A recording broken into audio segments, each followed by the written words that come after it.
అష్టపాసాల్లో 2 పాసాల గురించి మనం ముందు తెలుసుకున్నాం. ఇప్పుడు మూడవదైన భయంలోకి వెళ్తున్నాం. ఈ భయం అనే పాసం అసలెలా వస్తుంది అని ప్రశ్నించుకుంటే భయం ఎక్కడుందిట అంటే మణిపుర చక్రం దగ్గరుంది. అసలు భయానికి కారణం ఏమిటి? కారణం ఏమిటి అంటే మనందరం అమ్మ పొట్టలోంచే వస్తాం. ఈ అమ్మ కడుపులో ఉన్నప్పుడు ఏమైంది అనంటే చక్కగా 9 నెలలు ఒక గుడ్డులా మొదలయ్యాం. ఒక మోచెయ్యంత పాపో, బాబో కింద లోపలున్నాం. ఈ 9 నెలల కాలం పాటు లోపల ఎంతో హాయిగా, ఆనందంగా ఉన్నాంట. దానికి కారణం ఏమిటి అని ప్రశ్నించుకుంటే లోపల ఏమైనా చాలా గొప్పగా ఉన్న ప్రదేశమా అని చూసుకుంటే చూడండి లోపల చిన్న పొట్ట. లోపలంతా చీకటి. దానికి తోడు మురికి, మురికి, మురికి. ఆ మురికిలో నీళ్ళల్లో 9 నెలలు హ్యాపీగా ఉన్నామంటే ఒకే ఒక కారణంట. అదెవరు అంటే మా అమ్మ నాతో ఉంది. ఈ 9 నెలలు అయిపోగానే బయటకి పంపించారు. బయటికి పంపించగానే ఫస్ట్ కట్ చేసేది ఎవరికి అంటే తల్లికి, బిడ్డకి ఉన్న సంబంధాన్ని. ఈ తల్లికి, బిడ్డకి ఉన్న సంబంధం ఎప్పుడైతే కట్ చేశారో, కట్ చేయగానే ఏమవుతోంది అని మనం చూసుకున్నప్పుడు ఈ ప్రపంచంలోకొచ్చాం. లోపలంతా ఇందాక చెప్పుకున్నట్టు చీకటి, చిన్న పొట్ట, మురికి. ఈ బయటకొచ్చేసరికి చూడండి పెద్ద ప్రదేశం. ఈ ప్రదేశం అంతా వెలుగు. ఈ వెలుగులో కూడా ఇదంతా డ్రైగా ఉంది. ఇదంతా కాదన్నట్టు మనం ఫస్ట్ పుట్టామని చెప్పి చూడడానికి బోలెడు మంది వచ్చారు.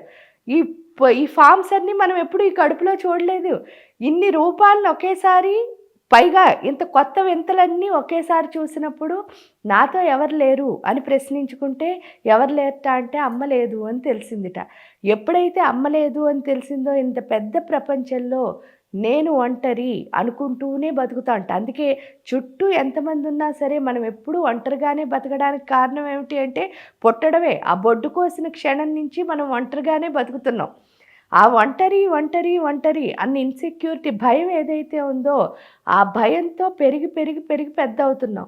ఈ పెద్దవుతున్న మనకి ఏమవుతుంది అంటే ఈ భయం అనే పాశం ఎప్పుడైతే కట్ అవుతుందో అప్పుడు అర్థమయ్యే విషయం ఏమిటిట అంటే నేనొచ్చేసింది అమ్మ పొట్ట అనే చిన్న పొట్టలోంచి. కానీ వచ్చిన గర్భం పేరేంటి అంటే విశ్వగర్భం. ఇక్కడ కనిపించే ప్రకృతిలో కనిపించే ప్రతి ఒక్కటి ఎవరు అంటే నా తల్లి యొక్క స్వరూపమే అని అర్థమవుతుందిట. అప్పుడు ఎంత పెద్ద తల్లిని చూసేసరికి ఏమవుతుంది అనంటే ఆ ఇన్‌సెక్యూరిటీ కాస్త భయం కాస్త పోయి ధైర్యం వస్తుందిట. ఎందుకంటే మా అమ్మ నాకు హాని చేయదు. మా అమ్మతో నాకు అసలు ఏ డౌటు లేదు. మా అమ్మ నన్ను ఎంతో బాగా చూసుకుంటుంది. ఇంకా అలా ఎప్పుడైతే మనకొచ్చిందో ప్రకృతంతా తల్లయ్యి ఈ బిడ్డను అలరించే స్థితి ఏదైతే ఉందో అది భయము అనే పాశం వదిలేయడం వల్ల వస్తుంది.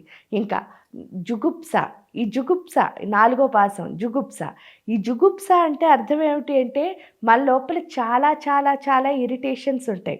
ఆ ఇరిటేషన్స్ ఏమిటి అంటే మన లోపల ఉన్నవన్నీ మనం ఏం చేస్తూ ఉంటాం ప్రతి ఒక్కళ్ళ మీద నెట్టేస్తూ ఉంటాం. అంటే ఇప్పుడు నాకొకటి అనిపించిందనుకోండి, నాకేదో తినాలనిపించింది. అది స్ట్రెయిట్‌గా చెప్పడం మనకి రాదు.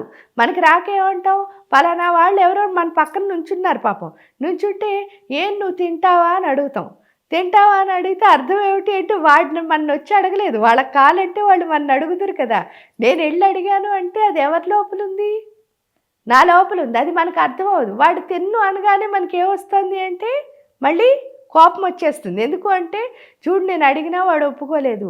కానీ ఇరిటేషన్ అన్నది ఎక్కడుంది అంటే నా లోపలే ఉంది. ఆ జుగుప్స అంటే అర్థం అదే. అది ఎలా వస్తుంది అంటే చాలామంది చూడండి మామూలుగా కూర్చునుంటారు.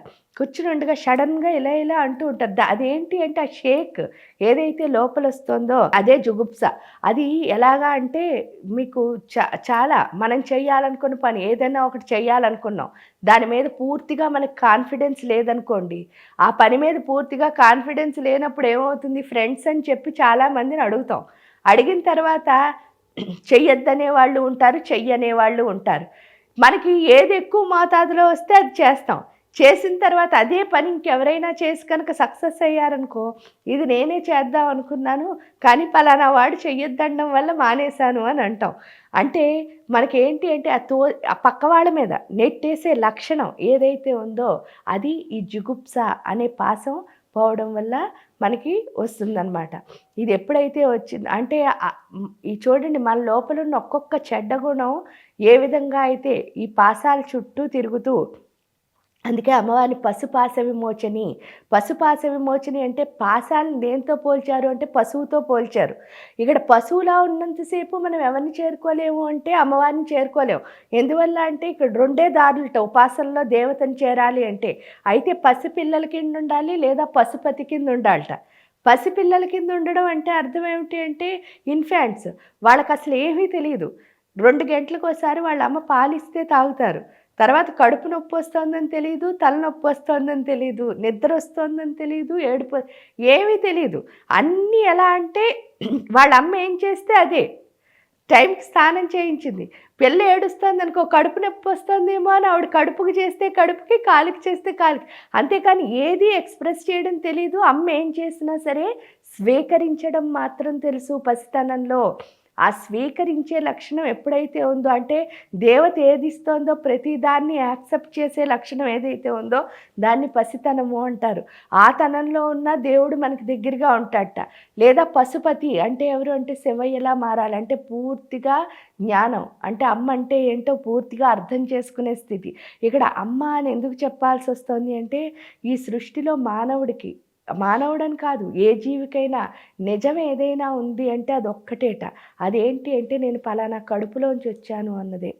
మిగతావన్నీ నమ్మకాలే. ఈ నిజం ఏం చేస్తూ ఉంటుందంటే ఆ నమ్మకాన్ని ఇది నిజం, ఇది నిజం, ఇది నిజం అని చూపిస్తూ ఉంటుందిట. కానీ నిజం ఏదైనా ఉంది అంటే నా లైఫ్కి ఏంటి అంటే మా అమ్మే. సో ఆ అమ్మని తెలుసుకోవడమే నిజం. అది పశుపతిగా మారినా తెలుసుకోగలుగుతున్నాం, అన్నీ అమ్మ ఇచ్చినవి స్వీకరించినా తెలుసుకోగలుగుతున్నాం. ఈ పాసాలతో ఎప్పుడైతే చుట్టుకున్నామో పశుపాశ విమోచని, పశువులా ఉంటాంట. అంటే ఏంటంటే మనం అన్నీ మంచి, నేనే గొప్ప, నేనే అన్నీ చేయగలను, నేను చేస్తున్నవన్నీ రైటే, ఈ స్థితిలో అవన్నీ ఇరిటేషన్స్ అంటే దాన్నే జుగుప్స అంటారు. వాటన్నిటినీ తీసేసి ఆ పసి పిల్లల కింద మార్చి ఎవరి దగ్గరికి అంటే అమ్మ దగ్గరికి చేర్చేదే ఈ జుగుప్స పాశం ఎప్పుడైతే పోతుందో అప్పుడు. ఇంకా మిగతా ఎపిసోడ్లో మిగతా పాశాల గురించి మనం తెలుసుకుందాం. Please subscribe to the channel and download the Politicos app from the links in the description.